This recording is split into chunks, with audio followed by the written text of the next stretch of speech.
مسجد حرام سے مسجد اقصی تک حضور براق پہ گئے اور وہ اتنا سریع رفتار تھا کہ جہاں اس کی نظر جاتی تھی وہاں اس کا قدم پڑتا تھا.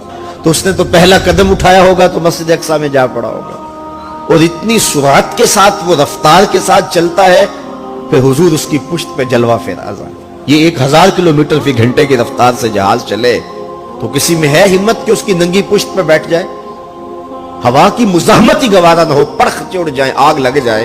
اور جو کروڑوں میل فی سیکنڈ کی رفتار سے جا رہا ہے اس کی ننگی پشت پہ بیٹھنے والے شاہ سوار کی عظمت کو سلام کرنے کو جی نہیں چاہ رہا.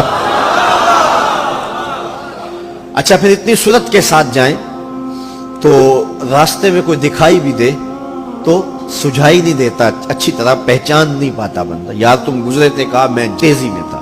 تو تیزی میں جو چیز نظر آئے تو اس کو پوری طرح پہچانا نہیں جاتا. لیکن اب اس رفتار سے جا رہے ہیں. لیکن معرفت کا عالم کیا ہے کہ میں حضرت موسیٰ کی قبر کے قریب سے گزرا، میں نے دیکھا وہ قبر میں کھڑے ہو کے نماز پڑھ رہے ہیں. اور حضور ابھی وہاں پہنچتے ہیں مسجد اقصی میں تو حضرت موسیٰ علیہ السلام پہلے وہاں موجود تھے. یا تو یہ ماننا پڑے گا کہ یہاں بھی موجود تھے وہاں بھی موجود تھے، اور یا پھر یہ ماننا پڑے گا کہ وہ پہلے چلے گئے. اور اگر پہلے چلے گئے تو پھر کیا وہ میرے حضور سے پہلے چلے گئے؟ تو جواب آیا کہ نہیں، حضور علیہ السلام تو اپنی رفتار سے جا ہی نہیں رہے تھے. حضور تو جا رہے تھے براق کی رفتار سے، اور حضرت موسیٰ گئے ہیں نبوت کی رفتار سے. براق بہت سریع ہوگا لیکن نبوت سے سریع نہیں ہو سکتا، اس لیے حضرت موسیٰ پہلے پہنچ گئے. یہ ایک مرحلہ مکمل ہوا. اب دوسرا مرحلہ مسجد اقصی سے لے کے پہلے آسمان تک وہ نور کی ایک سیڑھی تھی اور یہ براق سے بھی زیادہ سریع رفتار تھی. یہ دوسرا مرحلہ تھا. اور پھر تیسرا مرحلہ پہلے آسمان سے لے کر کے 7ویں آسمان تک فرشتوں کے پروں پہ گئے. 7ویں آسمان سے سدرہ تک جبریل امین کے پروں پہ گئے. یہ چوتھا مرحلہ تھا اور ہر مرحلہ پہلے مرحلے سے سریع تھا.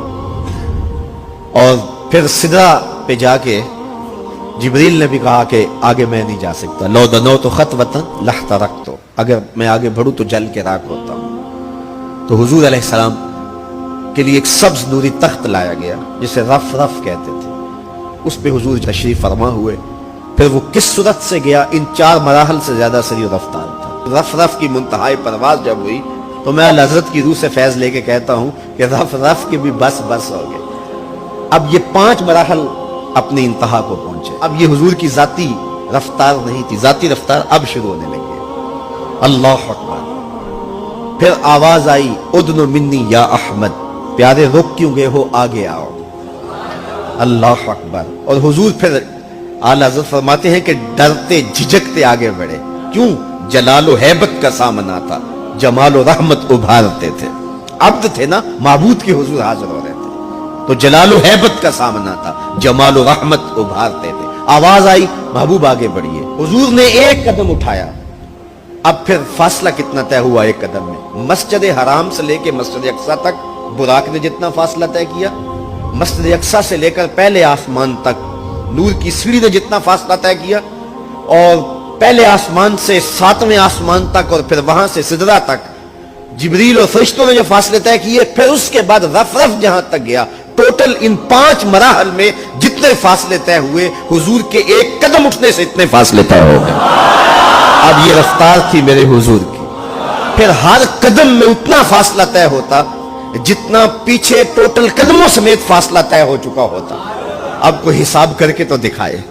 اللہ اکبر. اور پھر آواز آتی گئی بڑھ اے محمد، قریب و احمد، قریب آ سرور ممجد. نثار جاؤں وہ کیا ندا تھی، وہ کیا سما تھا، وہ کیا مزے تھے.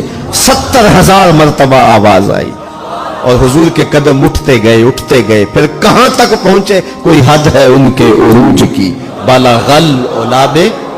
اور اس کو میرے رب نے سفر نہیں کہا یہ ابھی میرے نبی کی سیر ہے. کیا سمجھو گے میرے رسول کو؟ اس کی سیر اتنی سریع ہے کہ تمہاری عقلیں تھک گئی ہیں